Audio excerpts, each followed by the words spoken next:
Aku selalu penasaran kenapa orang yang dulunya dianggap biasa-biasa aja atau pernah diremehkan, justru beberapa tahun kemudian hidupnya jauh lebih baik. Aku menemukan jawabannya dan ternyata ini bukan soal keberuntungan ataupun kerja keras. Dulu aku sering melihat fenomena ini, si A yang dulu dianggap biasa-biasa aja atau bahkan pernah dibully, direndahkan.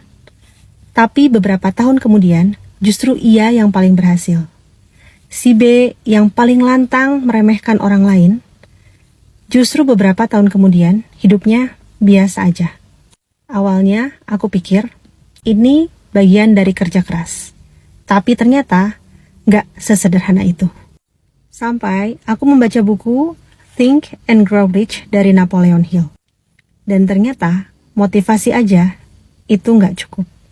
Semangat itu bisa bersifat sementara. Yang benar-benar menggerakkan seseorang adalah burning desire atau keinginan yang membara. Keinginan yang bikin kita gak bisa tidur. Keinginan yang bikin kita rela gagal berkali-kali. Dan ternyata masih ada satu bahan lagi. Setelah aku membaca buku Let Them Theory, di situ aku sadar orang yang dulunya pernah direndahkan punya satu energi tambahan, energi yang gak semua orang lain punya.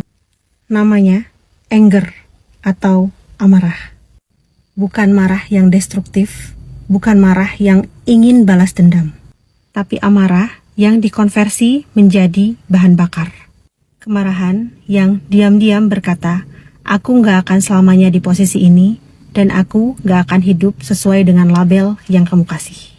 Dan formula yang aku temukan, yaitu motivasi ditambah desire atau keinginan yang membara, ditambah amarah yang diarahkan, menghasilkan perubahan yang jauh lebih cepat.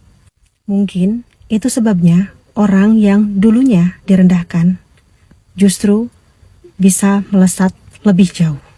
Mereka tidak hanya punya mimpi, tapi mereka punya alasan.